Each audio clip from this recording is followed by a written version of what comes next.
নমস্কার বন্ধুরা, আবারও একটা নতুন রেসিপি নিয়ে চলে এলাম। ডাব আর চিংড়ি দেখে নিশ্চয়ই বুঝতেই পারছেন, হবে হচ্ছে ডাব চিংড়ি।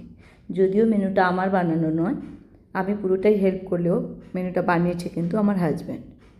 দেখুন, সাদা সর্ষে মানে হলুদ সর্ষে আর কালো সর্ষে পোস্ত নিয়ে নিলাম। পোস্তটাকে প্রথমে ড্রাইতে মিক্সিতে গ্রাইন্ড করে নিলাম। এরপর 10 মিনিটের মতো জল ভিজিয়ে রাখবো। এরপর দেখুন, দুটো ডাব নিয়েছে, একটা শাঁসওয়ালা আর একটা শাঁস ছাড়া। শাঁসগুলোকে বের করে নিয়েছে, দিয়ে দিচ্ছে কাঁচা লঙ্কা, সঙ্গে দিয়ে দেবো কাজু।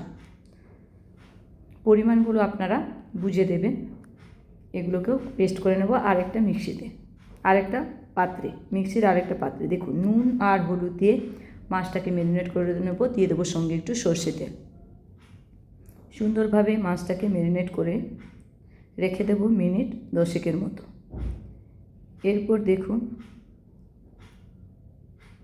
আমি নারকেল, কাজু আর কাঁচা লঙ্কাটা ছিল, ওটা পেস্ট সুন্দরভাবে করে নিয়েছি। কড়াইতে তেল দিয়ে দিয়েছি। চিংড়িটাকে কড়াইতে তেল গরম হলে চিংড়িটাকে সঙ্গে সঙ্গে ভেজে তুলে আনতে হবে। দেখুন, ভাজাটা দেখুন পুরো একদম অল্প হয়েছে, কাঁচা দেবেন না, একটু হালকা ভেজে নেবেন।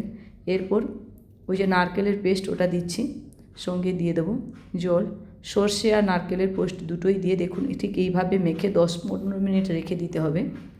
রেখে দেওয়ার পরে আবারও একবার মাখিয়ে নিতে হবে। এই দেখুন, নারকেলের মধ্যে ঢুকিয়ে নিচ্ছি। ভীষণ ইজি একটা প্রসিডিওর, ঢোকাচ্ছে। পুরোটাই বানাচ্ছে আমার হাজব্যান্ড, কারণ জন্মদিনটা আমারই ছিল।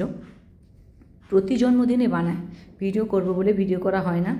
ভিডিও করে দিলাম। প্রচণ্ড ইজি একটা প্রসিডিওর, একদম ঝামেলা নেই। তবে নারকেল থেকে শাঁসটা যদি বার করে আনেন তাহলে আরও ভালো। এইভাবে নারকেলটা কাটবেন, নারকেল কাটারও একটা ব্যাপার আছে। দেখুন, পুরোটা ঢুকিয়ে নিচ্ছে, দিয়ে দিচ্ছে যে গ্রেভিটা ছিল, গ্রেভিটা দিয়ে দিচ্ছে। আপনারা এইভাবে দিয়ে নেবেন, চামচে করে নিয়ে নিতে পারেন, ও হাতে করছে। দেখুন, এরপর দিয়ে দিচ্ছে আবারও কাঁচা সর্ষে তেল। যেহেতু মাছটা ভাজা ছিল তাই অল্প সর্ষে তেল দিলে হবে। দিয়ে দিচ্ছে গোটা কাঁচা লঙ্কা। আপনারা যারা ঝাল খেতে ভালোবাসেন তারা লঙ্কা চিড়ে দিয়ে দেবেন। গোটা কাঁচা লঙ্কা এই জন্য দেওয়া হয়েছে, যদি কেউ ঝাল খায় মাখিয়ে নেবে, আর যদি ঝাল কম খায় লঙ্কাটাকে স্কিপ করবে। এরপর দেখুন, আটার গোলা দিয়ে মুখটাকে সুন্দরভাবে বন্ধ করে দেওয়া হচ্ছে। বন্ধ করে এই দেখুন, দুটোতেই বন্ধ করে দিল। দুটোতেই আমাদের হয়ে যাবে। একটা কাকিমাদের বাড়িতে দেবো আর একটা আমরা খাবো। 8 পিস করে চিংড়ি আছে, ঠিক আছে। এই দেখুন, এইবার প্রেসার কুকারে 3টে সিটি মারলেই হয়ে গেল রান্না। কতটা ইজি না? দেখুন কত সুন্দর দেখতে হয়েছে। কাকিমা তো খেয়ে বলছিল অসাধারণ হয়েছে। আমি তো খাই প্রতি বছর জন্মদিনে, জানি। আমাকে কত সুন্দর করে সাজিয়ে দিয়েছে। দেখুন, কত কিছু খাবার দিয়েছে, অনেকগুলো ভাজা আছে, সঙ্গে মাছের ঝোল আছে, চাটনি আছে, মাছের মাথা দিয়ে পুঁই শাক আছে।